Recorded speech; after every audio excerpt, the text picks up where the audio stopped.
Good evening, ladies and gentlemen, once again. And being the second last session, the life becomes a little easy because good amount of contents have been covered by the previous speakers also. So all put together, you can see total 5 topics, but rest assured that I won't take more than 10 minutes time, and with 1 or 2 slides, I'll emphasize more, and then we'll move forward. 5 topics which have been highlighted here is the requirement of green hydrogen. We have spoken a lot about that one. I will take just a minute to skip through that one. Favorable hydrogen trends. We have spoken a lot about challenges. I wanted to speak more on what is the favorable hydrogen trends in India, the total FCE volume projections and the current trends in which particular area.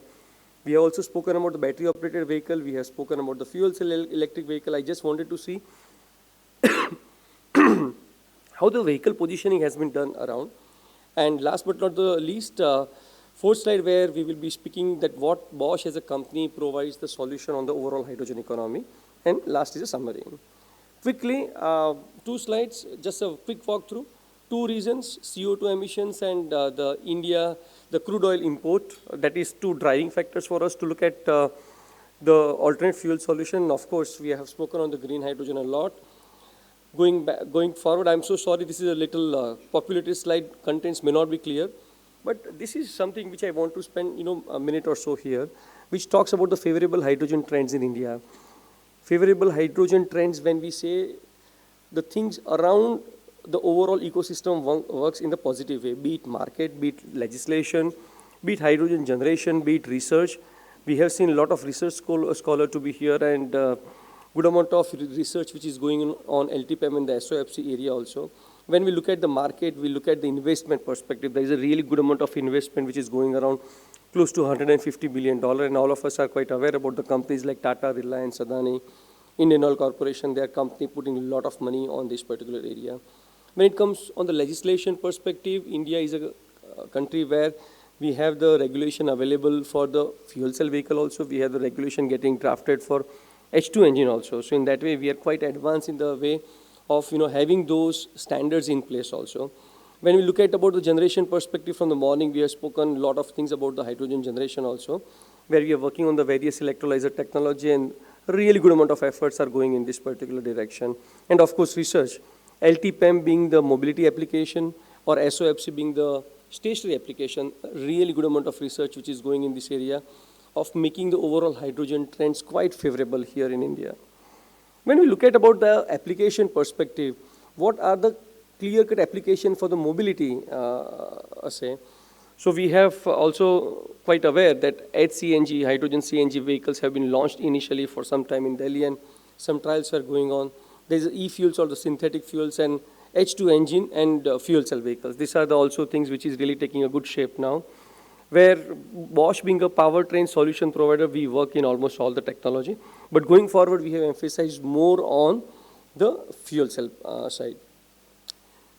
This is a slide where I wanted to spend another minute or so, where we talk about the positioning of these fuel cell vehicles. Because the last 2 or 3 speakers have also spoken about the battery operated vehicle and the comparison of the fuel cell electric vehicle also. What we are trying to say in that way, that each and every vehicle will be positioned in a different way. When you look at the fuel cell vehicles are becoming more popular where we have really the range constraint. Primarily when we are talking about close to 400, 500 kilometers, and I think one of the speakers has said a very nice word, which is absolutely correct, on the spot, that it is the long-haul vehicles where we will be talking about 500 or 600 kilometers. And there are a couple of reasons where we are talking about the long-haul vehicles. Because first thing is, of course, the total cost of ownership.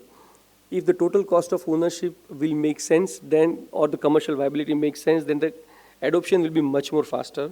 And that is area, if you really look at, in India, for example, recently, Tata Motors has launched the fuel cell bus with IOCL, or Reliance and Bharat-Benz has worked out on the fuel cell bus, or even you talk about the Ashok Leyland, recently they have launched the fuel cell bus with the support of NTPC in Leh region. They are all talking about the mass transportation, where you cover more and more distance, where your total cost of ownership will be much more faster.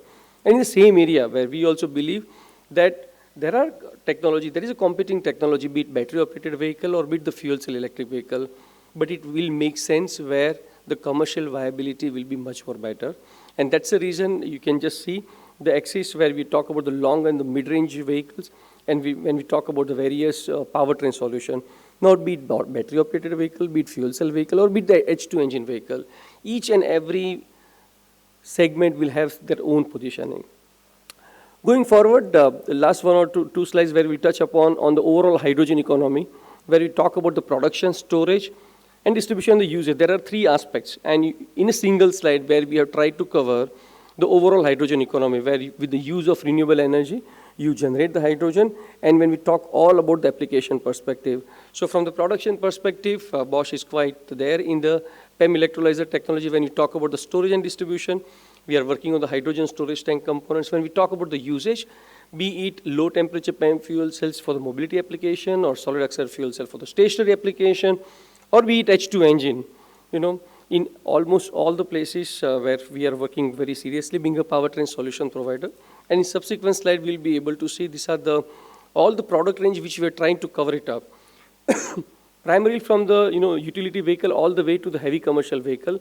And you can just see that heavy commercial vehicle is a place where we are talking about the power range of more than 100 kilowatt, even up to the extent of 300 kilowatt also.